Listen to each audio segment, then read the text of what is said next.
Diễm xin chào cô chú, anh chị, các bạn và các em. Phở là một món ăn rất nổi tiếng của Việt Nam. Phở có phở bò, phở gà, còn phở chay thì như thế nào? Phở chay tức là mình dùng hoàn toàn bằng rau củ để mình nấu nước lèo nè. Mà nước lèo vẫn rất là thơm và thật là đậm đà. Trong video Diễm cũng chia sẻ cách làm thịt bò chay đơn giản. Mình ăn vừa có độ dai giòn giòn sần sật, rất là ngon. Bây giờ mình cùng vào bếp nấu phở chay với Diễm nha.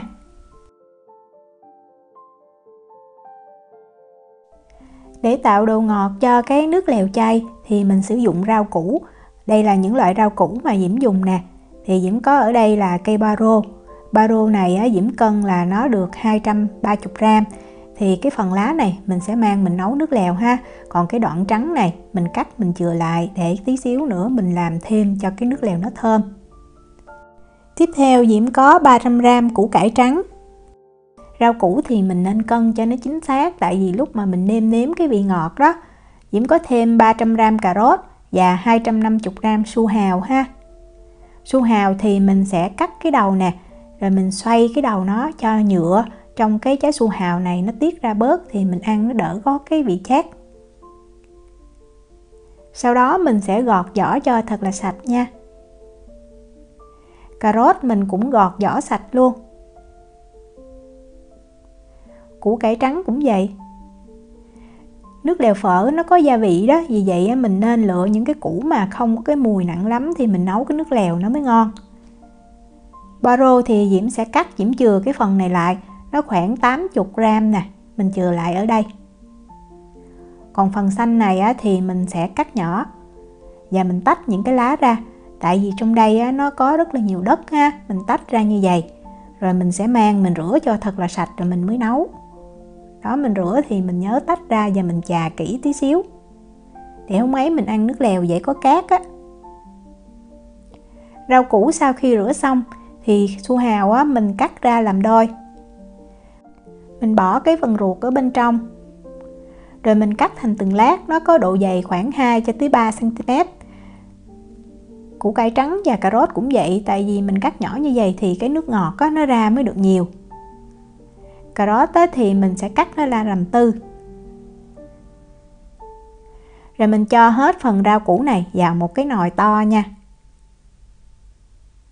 Baro thì mình rửa sạch, mình cắt khúc, mình cho vào luôn. Này là cái phần xanh. Hôm nay Diễm sẽ nấu cái phần này là cho 4 tới 5 tô, vì vậy Diễm nấu 2 lít nước. Rồi bây giờ mình bắt cái nồi nước rau củ này lên mình nấu nha. Mình cứ để cái lửa lớn, khi mà nước nó sôi thì mình hạ xuống cái lửa nhỏ thôi, đậy nắp lại.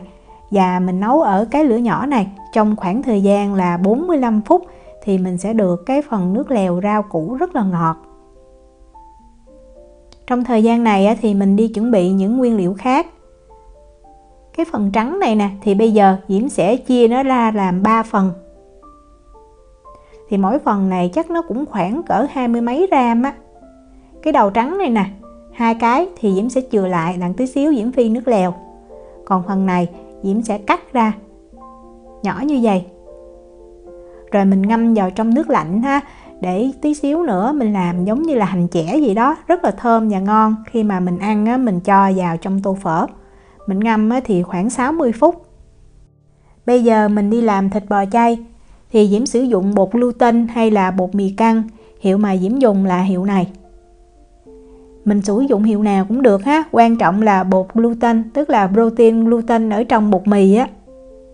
Với công thức này mình cần là 100g, mình nên cân cho nó chính xác nha. Diễm sẽ đong ra đây là 100ml sữa đậu nành. Nếu mà mình không có sữa đậu nành thì mình có thể sử dụng sữa tươi hoặc là sử dụng nước lạnh cũng được. Diễm nêm thêm 1 muỗng cà phê hạt nêm nấm là 2g. Hạt nêm nấm thì Diễm dùng hiệu này, Diễm thấy nó rất là ngon, cái mùi cũng thơm nữa.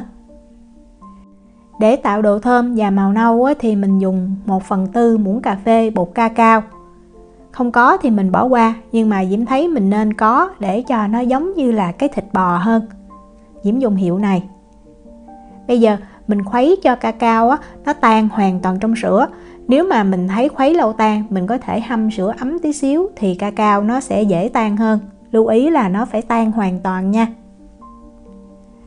Rồi mình cho vào trong cái bột gluten. Vừa cho mình vừa khuấy đều như vậy, nhanh tay. Bột gluten này nó hút nước rất là nhanh, và khi mà nó hút nước đủ thì nó sẽ dai và nó chắc. Vì vậy Diễm lưu ý là mình khuấy nhanh ha. Khi mà thấy hơi khô là mình bắt đầu mình đeo bao tay vào và mình bóp cho giống như là những cái bột khô còn lại nó sẽ thấm hoàn toàn. Và Diễm lưu ý là lúc này bột rất là khô, mình bóp mình cảm thấy khô lắm.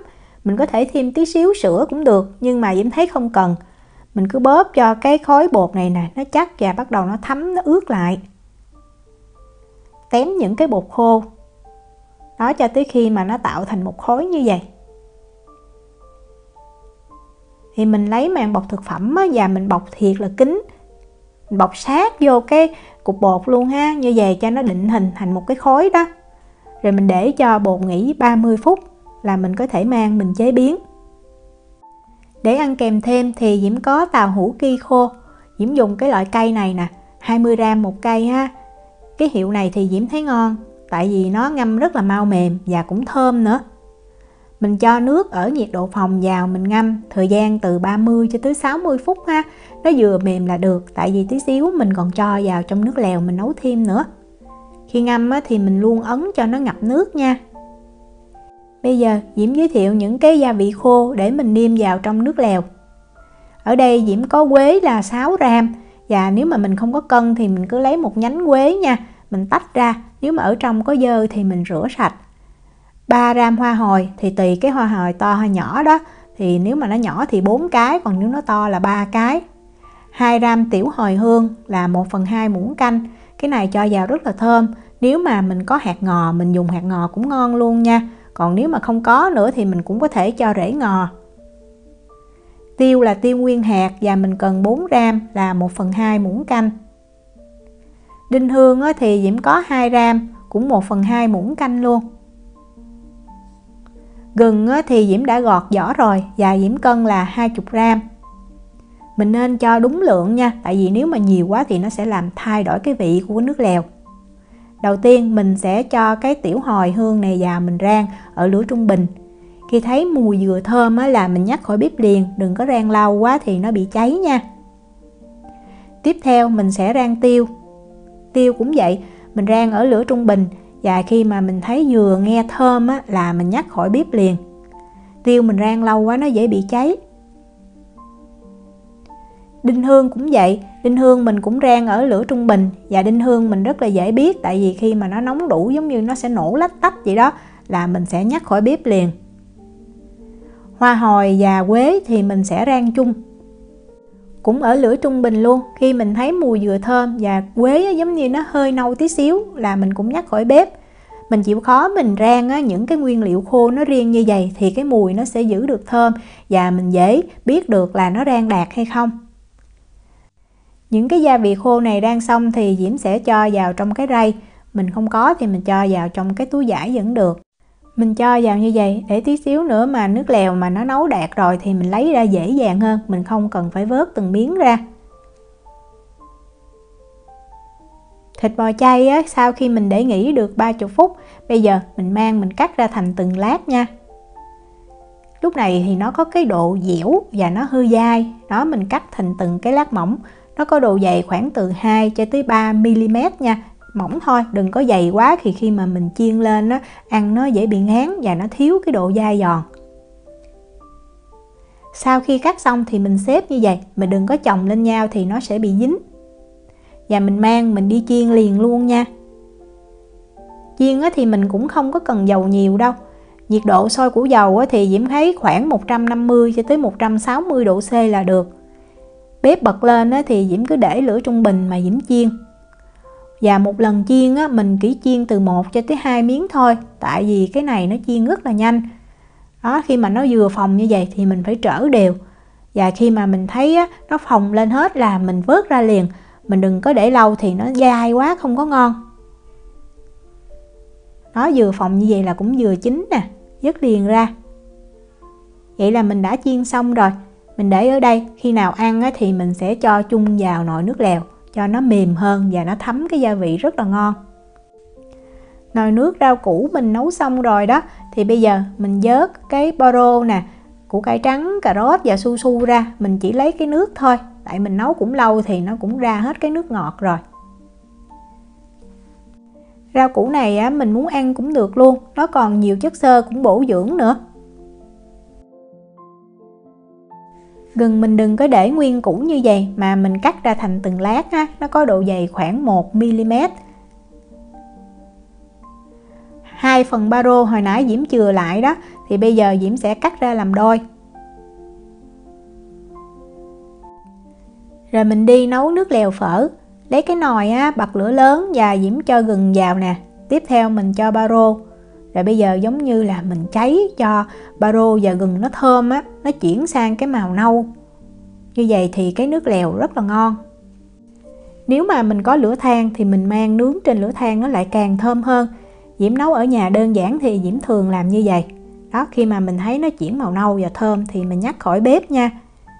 Và mình sẽ để cho cái nồi này nó nguội khoảng 5 phút. Tại bây giờ rất là nóng luôn. Nếu mà mình cho dầu ngay bây giờ thì làm cho cái mùi dầu nó bị khét á, cái nước lèo nó không có ngon. Kiểm tra mình thấy nó còn ấm á, nó nguội rồi thì Diễm cho vào 2 muỗng canh dầu ăn. Diễm dùng dầu hoa hướng dương. Rồi mình bắt lại cái nồi lên bếp, mình để cái lửa lớn.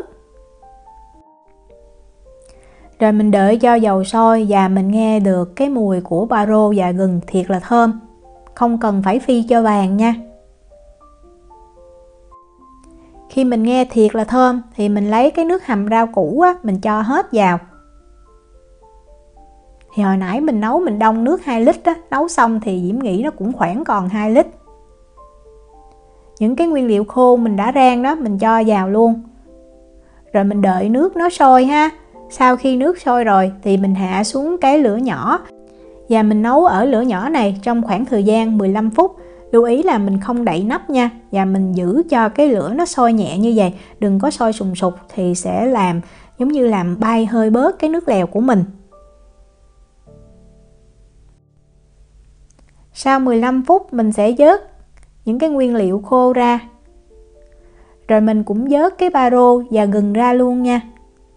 Mình đừng có nấu lâu quá, tại vì những cái nguyên liệu khô á, nếu mà mình nấu lâu nó sẽ làm cho nước lèo có cái vị đắng. Đó, mình xem ở đây, mình được cái nước lèo phở màu vàng sóng sánh nè, và thiệt là thơm luôn. Thơm ngon như là nước lèo mình hầm bằng xương vậy đó. Bây giờ mình nêm nếm nha. Diễm nêm vào 2 muỗng cà phê muối và 4 muỗng cà phê hạt nêm nấm. Diễm lưu ý là đầu tiên mình cứ nêm 1,5 muỗng cà phê muối trước, rồi mình nêm lại, tại vì có thể mình nấu cái lượng nước nó bay hơi khác nhau đó.